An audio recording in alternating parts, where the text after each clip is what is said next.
So the idea behind a permaculture food forest in my backyard came about when I noticed that there were just tons and tons of native fruit trees, peach trees specifically.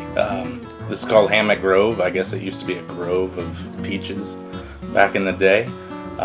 So I decided to kind of work with nature since I had all this scrub going on in my backyard back behind the lawn. So really I just wanted to work with the land and work with nature and kind of take care of some of these water drainage issues and harvest that water and use it to my advantage and let it feed a forest that's gonna then in turn feed me. So here's what I did.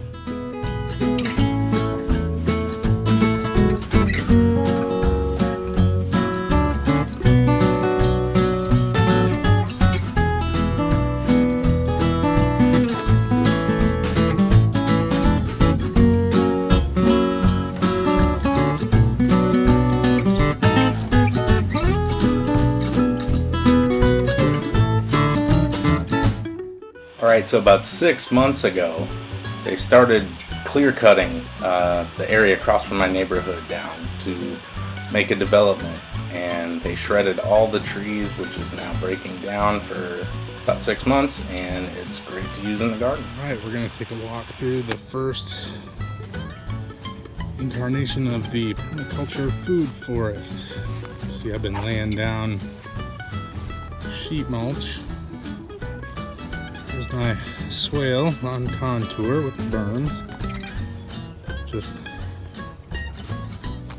dug everything out. There's my Bartlett pear tree, fig tree, pomegranate, mulberry, an apple over there.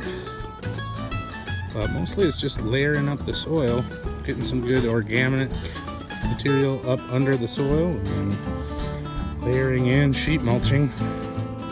The swale I filled with just straw and sticks and grass clippings, and eventually I'm going to cover that over with mulch, but it'll hold water just because of the natural way the clay holds water, and feed it into these berms. So I'm almost never going to have to irrigate this garden or really fertilize. I'm just going to chop and drop the annuals around the base of the perennials, and then those will feed nitrogen into the soil and make everything grow.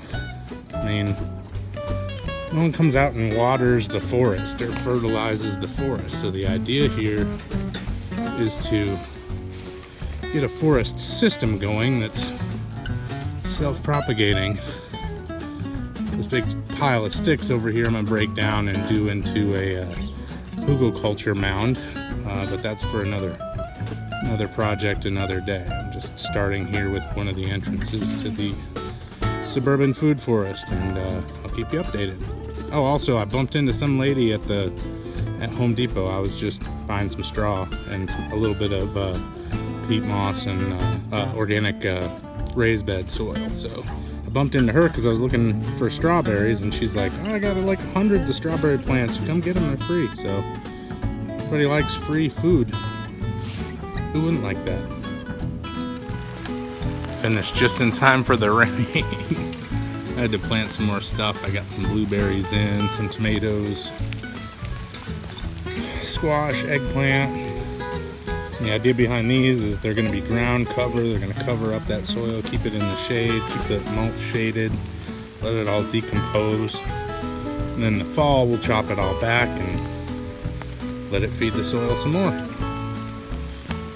Keep these perennials going, the blueberries, the fruit trees, and then plant annuals in between, and slowly leading up towards almost full perennial garden, self-sustaining. So, pretty cool. Just in time for the rain.